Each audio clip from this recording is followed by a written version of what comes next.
भ्रम आहे. काही लोकांना वाटतं जे लग्न केलं नाही तोच संन्यासी होऊ शकतो, तोच ब्रह्मचारी होऊ शकतो.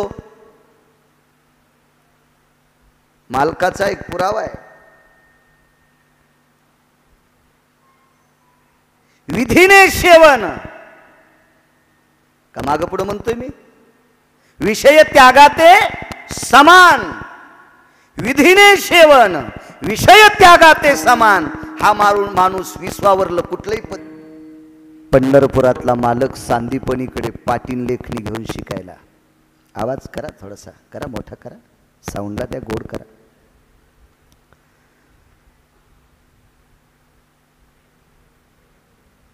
किती जरी मोठा व्यक्ती असेल, घर सोडून जर शिकायचं असेल तर कुठलं खावं लागतंय आमदार साहेब? मेसचं. ठीक आहे, लय पैशावाला असेल तर जरा विशिष्ट प्रकारची मेस असेल, याच्यात काही फरक नसतोच ना. हा, विश्व ज्याच्या ताब्यात आहे त्याला फार दिवस शिकत असताना भाकरी घातल्या. ती बाई महर्षी सांदीपनींची पत्नी होती. महर्षी सांदीपनींची पत्नी होती. जगातला एक नंबरचा शिक्षण महर्षी, त्याच्यासारखा कोणी झाला नाही. पंढरपुरातला त्याच्याकडे शिकायला, त्याच्यापेक्षा दुसरा कोण असेल पुन्हा मोठा? पंढरपुरातला मालक पाटील लेखणी घेऊन शिकायला. एवढा मोठा महात्मा. त्या बाईच्या भाकरीचा उपकार एके दिवशी फेडला. ज्या बाईने आपल्याला भाकरी घातल्यात तिचा उपकार फेडला. समुद्रात पडून बुडून मृत पावलेलं पोरग एकदा वापस आणून दिलं. भाकरी खाऊ घातल्यास ना माय, तुझा उपकार नाही सरणार. एकदा पोरग वापस आणून देतो. मृत पुत्र जीवविला. दोन अवतारातल्या दोन गोष्टी आहेत. द्वापार युगातल्या अवतारात गुरूंचा पुत्र वापस आणला आणि 8व्या अवतारात जाता जाता भाऊ वापस आणला. दोन कामं तात्विक केले. म्हणून आळंदीतले मालक या दोन अवताराला किंवा या दोन नावाला रामकृष्ण नामे ही दोन्ही साजिरी म्हणतात. या दोन अवतारात फार मोठं नाविन्य आहे, फार मोठं नाविन्य. तो मृत पुत्र जीवविला. पण सज्जनांनो, कालांतरानं याच्यातले तिघही गेले. पृथ्वीवर जितके देश आहे त्या सर्व देशातला एक नंबरचा शिक्षण महर्षी सांदीपनी गेले. त्यांच्या खांद्याला खांदा लावून प्रपंच करणारी त्यांची धर्मपत्नी ती सुद्धा गेली. जगाच्या मालकानी समुद्रात बुडालेला वापस आणलेला पुत्र तोही गेला, तोही गेला. एकदा मात्र महर्षी सांदीपनींच्या पत्नीनं देवाला चौकस बुद्धीने एकदा प्रश्न केला. कन्हैया, एक विचारू का रे? एक विचारू? काय आई साहेब? काय काय विचारा? इको नको, फक्त कडक आवाज करा, बेस कमी करा, त्याचा कडक करा. एक विचारू? काय विचारता आई साहेब? अरे कन्हैया, मागच्या वेळेस तू आमच्याकडे शिकत असताना, परत जात असताना गुरुदक्षिणेमध्ये मला माझा मृतपुत्र जिवंत करून दिलास. आता एकच माझी इच्छा आहे, एकच इच्छा आहे, उलट दुःख नकोय. 6 दुःख सांगितले, 6 दुःख. त्याच्यापैकी सर्वात मोठं दुःख काय असेल तर वडिलांच्या, आई वडिलांच्या अगोदर पुत्राने जाणे. सगळ्यात मोठं दुःख. त्या दुःखाला कुठल्याच पारड्यात ताराजूत मोजता येत नाही. विधात्याकडे पारडं नाही ते. आणि मशानभूमीमध्ये राखेला हात लावत असताना, अरे कडक करा, कडक, विको बंद, बेस पण कमी करा. राखेला हात लावत असताना त्या पवित्र मातेच्या तोंडातून एक वाक्य पडलं, कन्हैया, ए कन्हैया, अरे कन्हैया, दुःख वाटतंय रे, दुःख वाटतंय. याच्या हाताने आमचं सगळं व्हावा असा सृष्टीचा नियम आहे रे, पण आमच्या हातानं याची मुठमाती होते. हे दुःख नकोय रे, नकोय. मला उद्याला मार, मला उद्याला मार, पण आज मुलाला जिवंत कर. मशानभूमीमध्ये पंढरपुरातला मालक एका पवित्र स्त्रीचं दर्शन मसनवाट्यात पाया पडतो, मसनवाट्यात, आणि स्वतःच्या पितांबराने डोळे पुसले. माय, आता मला जिवंत करता येत नाही, नाही करता येत. साखरेचा ऊस तयार करणारी, ऊसाची साखर तयार करणारी जगात कारखाने खूप आहेत. ऊसापासून साखर तयार करणारे जगात साखर कारखाने खूप आहेत, ऊसापासून गुळ तयार करणारे जगात युनिट खूप आहेत, पण गुळाचा ऊस तयार होत नाही आमदार साहेब, आणि साखरेचा पुन्हा ऊस तयार होत नाही. साखरेचा नोहे ऊस. आईसाहेबाला सांगितलं, माय एकदा फार प्रयत्नवाद केला आणि मग त्याला एकदा परत आणलंय, आता परत आणता येत नाही. दृष्टांत संपला. शिक्षण महर्षी आहे जगातला एक नंबरचा, नुसत्या भारतातला नाही, पृथ्वीवर जितके देश. सांदीपनी त्यांच्या धर्मपत्नी जगाच्या मालकाला भाकरी खाऊ घालत होती, विश्वाच्या मालकाला खांदा लावून बागडणारा एक पुत्र. या तिघांना इहलोकातली यात्रा सोडावी लागली, तिघाच्याही शरीराची माती झाली. म्हणून शिंदे माऊली पहिल्या कडव्यात मालक म्हणतात, शरीराची भोय माती, शरीराची भोय माती, शरीराची भोय माती, शरीराची भोय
सांदीपनीच्या जवळ इतका मोठा कोणी असू शकतो आता देवापेक्षा. मग जगाचा बाप जवळ असताना जर सांदीपनींना जावं लागतंय, जगाचा बाप जवळ असताना जर त्यांच्या पत्नीला जावं लागतंय, पैठणे भाऊ जगाचा बाप जवळ असताना त्यांच्या मुलाला जावं लागतंय.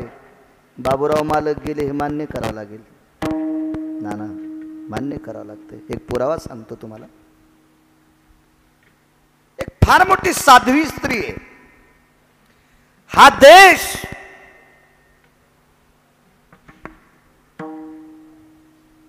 या भारत देशातली ओळख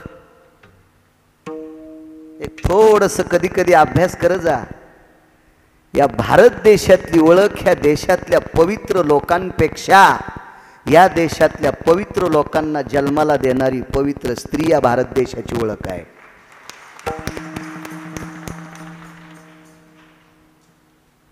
अहो ज्या व्यक्तीच्या पुण्यस्मरणाकरता तुम्ही थांबले ते स्वर्गीय बाबूरावजी मालक सुद्धा याच देशातल्या एका पवित्र स्त्रीच्या पोटात 9 महिने वाढले.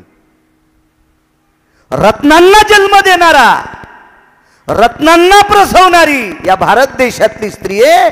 म्हणून माझ्या वारकरी संप्रदायानं मोठ्या उदार अंतकरणाने या देशाची संपत्ती म्हणून बहाल केली ती देशाची स्त्री आहे. ज्या घरी कुल स्त्रिया राज्य राणी व संपत्ती. आमदार साहेब तुम्ही मोठ्या सन्मानानं फिरत असताल, नाना तुम्ही सन्मानानं फिरत असताल, पैठणे भाऊ तुम्ही फिरत असताल, केदार साहेब तुम्ही फिरत असताल. काय तुमच्या परीनं तुम्हाला आदर सन्मान आतिथ्य मिळत असेल, पण एक कल्पना करा की तुमच्या आईवडिलांनी किती पुण्य केलं असेल तुम्हाला प्रसवण्यासाठी. काय पुण्य असेल त्या माईचं. इथं बसलेल्या प्रत्येकानं ज्या ज्या क्षेत्रात कोणी वावरत असेल, कोणी शैक्षणिक क्षेत्रात असेल, कोणी व्यापार क्षेत्रात असेल, कोणी आध्यात्मिक क्षेत्रात असेल, कोणी माझा शेतकरी राजा असेल, पण आपल्याला प्रसवणारी आपली आई आहे या देशाची सर्वात मोठी श्रीमंती. तशी एक स्त्री एक मोठं उंच शिखर आहे. मला वाटतं त्याला इंग्रजी भाषेमध्ये एव्हरेस्ट शिखर म्हणते, असं मला वाचनाचा नाद आहे. इंग्रजी कमी येते नाना, मला शिक्षण 7वी शिकलो ना, जास्त नाही शिकलो. काय कलेक्टर झालो असतो, काय त्याचा ताण घ्यायचा. आता काय कमी आहे मला, आहे का नाही.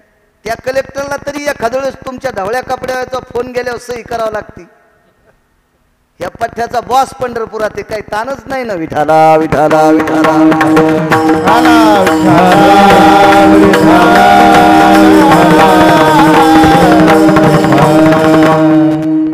एव्हरेस्ट शिखर. आमदार साहेब, त्या शिखरापासून बऱ्यापैकी हिमालयाची प्रदक्षिणा करत करत करत करत नैनिताल नावाचे एक अरण्य आहे.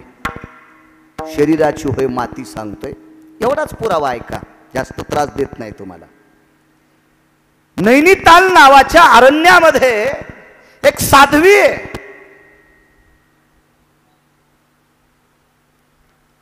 काही लोकांचा भ्रम असेल, जिनं लग्न केलं नाही ती साध्वी होऊ शकते, असा काही काही लोकांचा भ्रम आहे. काही लोकांना वाटतं जे लग्न करू शकतो. मालकाचा एक पुरावा आहे. विधीने सेवन, का मागं पुढं म्हणतोय मी, विषय त्यागाते समान. विधीने सेवन, विषय त्यागाते समान. हा माणूस विश्वावरलं कुठलंही पद जिंकू शकतो. ताकद आहे त्याच्यात, ताकद आहे. पद जिंकू शकतो, ताकद आहे त्याच्यात, ताकद आहे. आपण संन्यासी का होऊ शकत नाही. स्वतःची पत्नी सोडून जगात जी बाई दिसल, वयानं मोठी असली की तिला माय म्हण, आणि वयानं लहान असेल तिला बहीण म्हण. तू एक संन्यासी नाही, लाखो संन्याशाची बरोबरी तो करू शकतोय, लाखो संन्याशाची. पंढरपुरातल्या मालकाला 16,108 बायका, 16,108 बायका.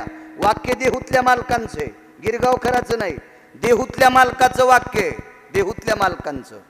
भोग भोगोनी ब्रह्मचारी, देऊतल्या मालकांचं वाक्य. मग 16,108 स्त्रिया जर सोडून दिल्या तर जगातल्या प्रत्येक स्त्रीकडं पंढरपुरातला मालक वात्सल्या दृष्टीनं पाहत होता. म्हणून ब्रह्मचार्याच्या यादीत आहे, ब्रह्मचार्याच्या यादीत आहे. ज्येष्ठ ती माते समाना, कनिष्ठ भगिनीची आपणा. कनिष्ठ म्हणजे लहान, तिला बहीण माना. मोठी असेल तिला माय माना. जिच्याशी लग्न केले ती सोडून. अशी ज्याची वृत्ती आहे तो कोट्यावधी संन्याशाची ब्रह्मचार्याची बरोबरी करू शकतो. ही ताकद आहे शास्त्राची. अशी एक लग्न करणारी स्त्री साध्वी आहे. आमदार साहेब, लग्न झालेले तिचं, सात्विक स्त्री आहे. नाव बऱ्यापैकी आहेत, पण त्या माऊलीला आनंदबाई नाव होतं, आनंदबाई नाव होतं. आणि ही सात्विक सदाचारी पुण्यशील स्त्री आपल्या पतीसोबत भ्रमण करत होती.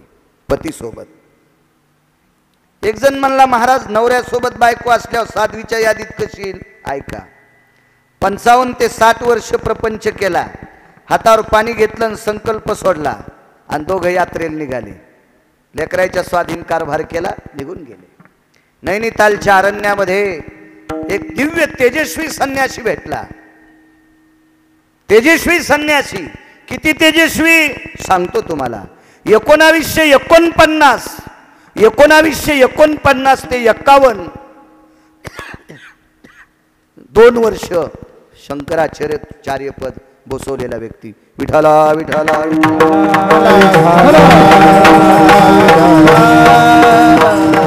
19 ते 49 ते 51 2 वर्ष शंकराचार्य. आमदार साहेब, मंत्री होता येते बरं, होता येते मंत्री. शंकराचार्य होता येत नाही, मला पण होता येत नाही. मी जर येडेवानी केलो तर मलाही मंत्री होता येईल, पण आमचं 10 पिढ्याचं पापूतवालं समजायचं.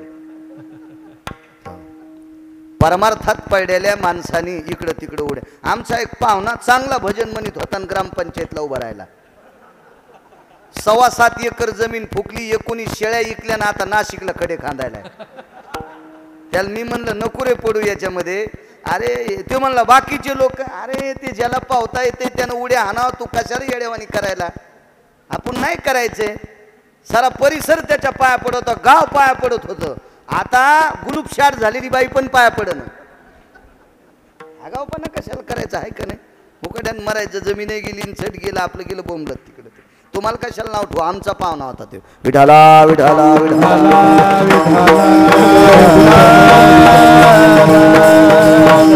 मंत्री होता येईल. वाटूरकर शिंदे भाऊ शंकराचार्य होता येत नाही. त्या शंकराचार्य पदाचा आमदार साहेब राजीनामा द्याला. साधं पद नाही ते, साधं पद नाही. किती मोठा श्रीमंत असल्यावर तुम्ही वागता ना त्याच्या पुढं. इथं बसलेले लोक वाकू शकता का. नाही. एक जरी बोलपाट असेल पक्वाद्याला तरी आमदार पाया पडणार. एक अभंग शिंदे माऊली पाठ असेल तरी वारकरीच्या पाया आमदार खासदार मंत्री पडणार. एका अभंगावर जर कीर्तनकार कीर्तन करत असेल तरी आमदार खासदार मंत्री पाया पडणार. आपल्याला माणूस पाहत नाहीत. एरवी तरी पुशे कोण पावे देवासाठी मान. मग आपण पुन्हा इकडे तिकडे पोत्रे घेऊन भिताड सारवायचे नाही. विठाला विठाला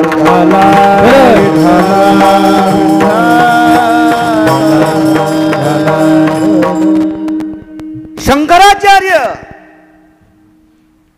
ज्याला देशातल्या प्रत्येक पदाधिकाऱ्याला प्रणाम करावा लागेल एवढं मोठं पद आहे शंकराचार्य. 4 पीठ आहेत भारतात, 4 पीठ. एका पीठाचे पीठाधीश शंकराचार्य. आणि त्या साध्वी स्त्रीला भेटले, तिला भेटले, त्या माऊलीला भेटल्याच्या नंतर तिचं तेज बघितलं त्या साध्वी स्त्रीचं.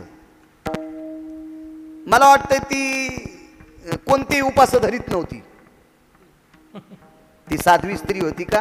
ती लवंगाव मंगळवार धरीत नव्हती, खारकाव बुधवार धरीत नव्हती.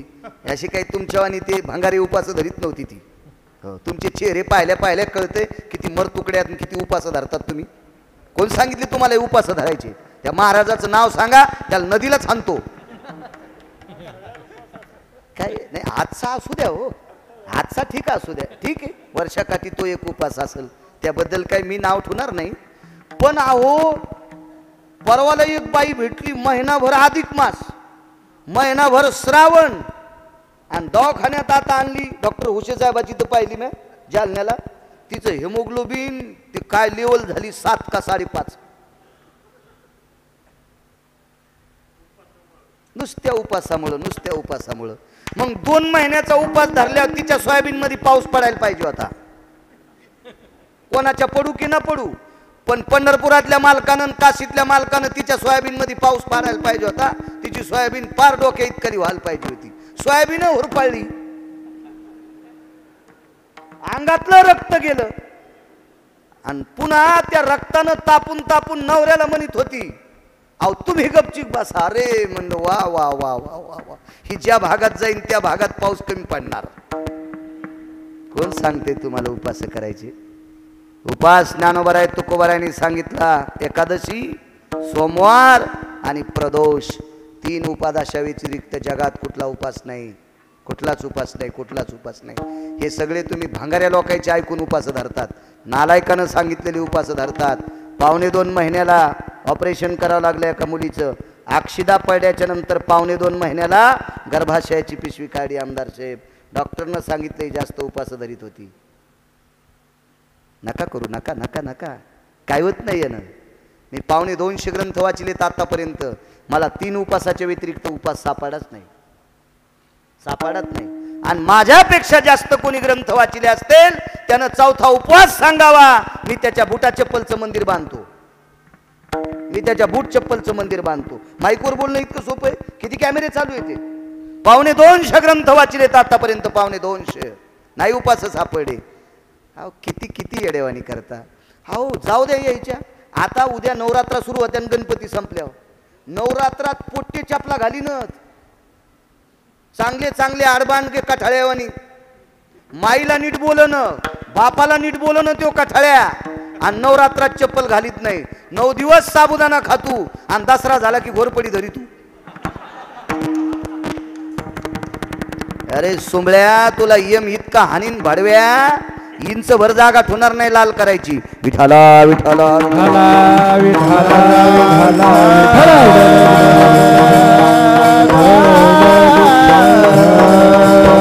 एक उपास धरीत नव्हती. एक उपास नाही, एक उपास नाही.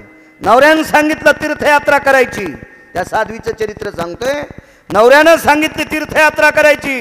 तिनं सांगितलं मालक, जोपर्यंत तुमचे आई वडील जिवंत आहेत तोपर्यंत आपल्यासाठी पांडुरंग तेच आहेत, आपल्यासाठी शंकर तेच आहेत, आपल्यासाठी ब्रह्मदेव तेच आहेत, आपल्यासाठी गणपती तेच आहेत, आपल्यासाठी जगदंबा तेच आहेत, आपल्यासाठी सगळे देवता तेच आहेत. आणि ज्या दिवशी सासू सासऱ्यांचा प्राण सुटला त्याच्यानंतर आपल्या मालकाला घेऊन यात्रेला निघालेली साध्वी आनंदमाई नाव होतं तिचं. साध्वी आनंदमाई. कधी कधी चांगल्याचे पुस्तकं वाचा हो, देव तुमचं चांगलं करीन. चांगल्यांची वाचा. ठेवा कपाटात कुठेतरी त्या पुस्तकाला जागा. ठेवा ठेवा, आपली पुस्तकं वाचा, जागा ठेवा, त्याला ठेवा. आणि ती आनंदमाईकडे तेच बघितलं, तिचं ऐश्वर्य बघितलं.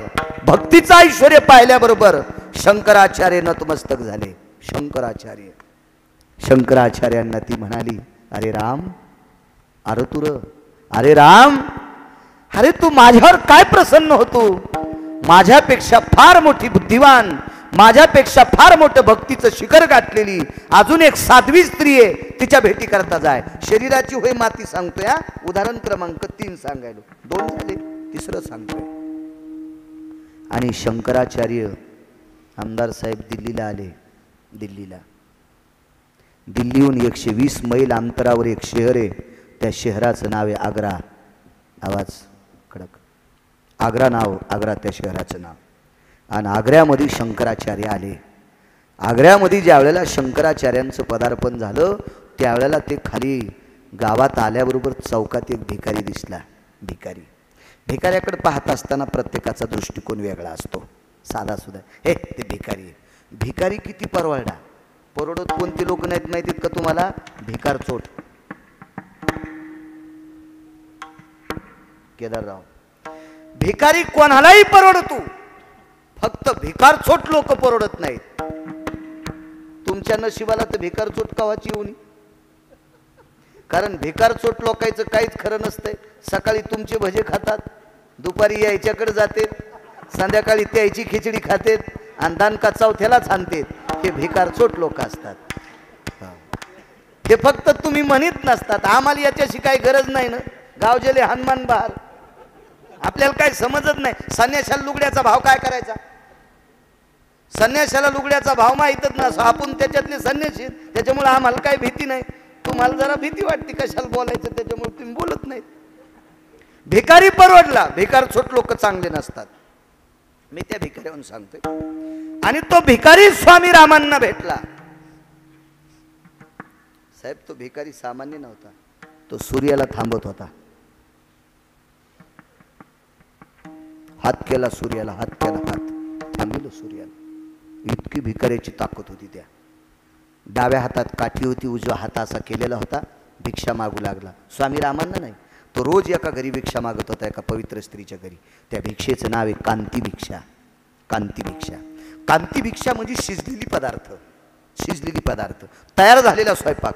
आणि तळहातावर बसेल इतकाच खायचा, बोटं सोडून एवढ्या भागावर बसेल इतकीच भिक्षा मागायची. तेवढी 12 वाजून 14 मिनिटाच्या आत खायची दुपारी. आणि दुसऱ्या दिवशी पुन्हा 12 वाजून 14 मिनिटाला तेवढी भिक्षा खायची. म्हणजे माणसाला जगण्यासाठी 9 तोळे अन्न लागते. माणसाला जगण्यासाठी 9 तोळे अन्न लागते. जास्त जे माणसं खातेत का, हे आगाव कुदमे करण्यासाठी खातेत. विठाला विठाला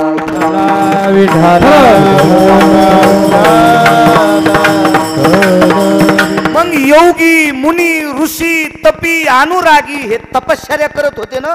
मुठभर पाला खायचा, तेवढा पाला खाऊन तपश्चर्या करायचे. याचं एकमेव कारण होतं, पोटाला जगण्यासाठी तितकंच लागते. आपण भयानक काम करतो, याच्याकरता आपल्याला खावाच लागते, खावाच लागते. कोंबडीला काम कमी आहे पण इचकायचा नाद लय. तुका म्हणे झाली कोंबड्याची पुढे चिवकरी लाभ नाही. कोंबडीला काम कमी, तिला काय आऊत वाढायचं नाही, बैल पाणी पाजायचे नाही, काय सोयाबीन कापायला जायचं नाही, तूर खुरपायला जायचं नाही, कापूस ह्याचायला जायचं नाही, उकरीतच राहती, उकरीतच. हो, त्याच्यामुळं तिचं पोटच भरत नाही. शेपुड्याला लय नाद, बुडातून खाणारच नाही, शेंडाच आणतात. तुळस दिसली तरी शेंडाच, शेपुड्या.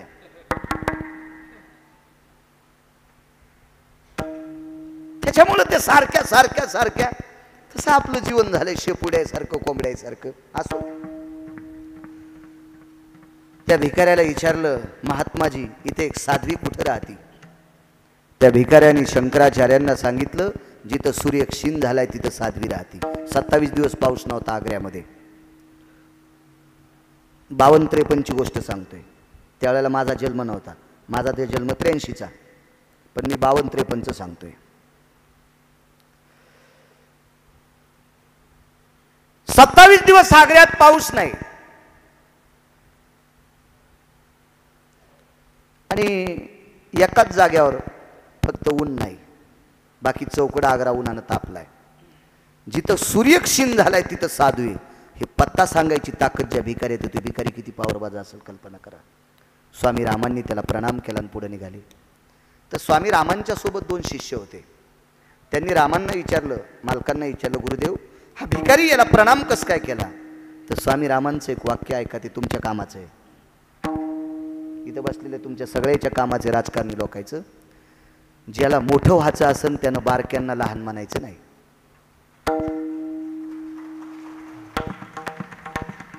कधी कधी लक्षात ठेवा, मी काय राजकारणी नाही आमदार साहेब, तुमच्या सोबत राहणारे एखाद्या वेळेस 1-2% झटका हानीत असतील, पण एकदा हो म्हणल्यावर इमानदारीनं मतदान हाणणारे बारकेच असतील, हे मात्र ध्यानात ठेवा.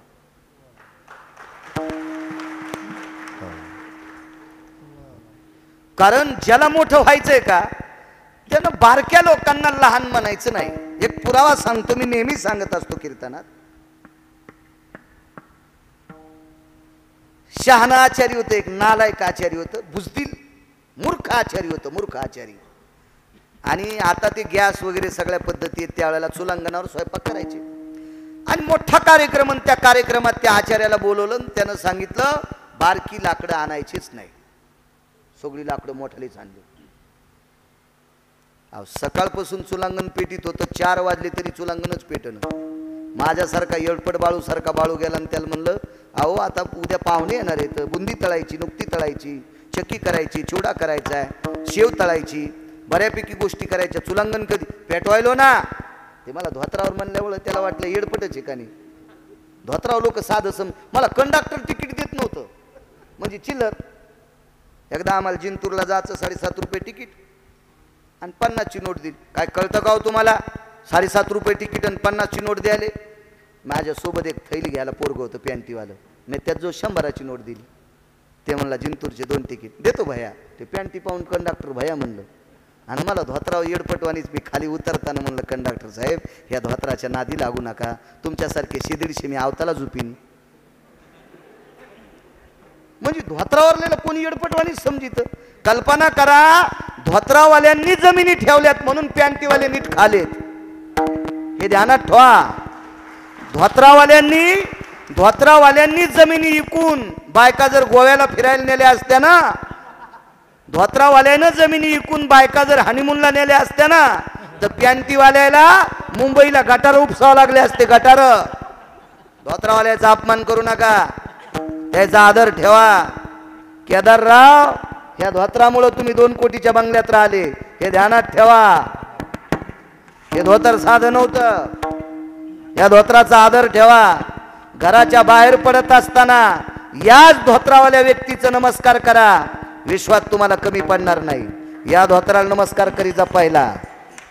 हो, लई मोठी माणसं आहे ती धोत्रावाली. धोत्रावरल्याला येडपटवाणी समजित. असं आम्ही नदीवाला लागलो, एक बाई धुणं धुता धुता निघाली, आम्ही दोघं होतो, पोरायची माय मी. पोरायची माय म्हणजे माझी बायको, मी पुढं ती माग. त्या बाईनं 8 पिलं, लगेच आमच्या घरच्या सोबत चूल लागली. मला धोत्र होतं, नेमकंच लग्न झालं आमचं 6 महिन्यापूर्वी. ती बाई तिला लगेच म्हणली, पुढचे तुमचे सासरे आहेत का काय?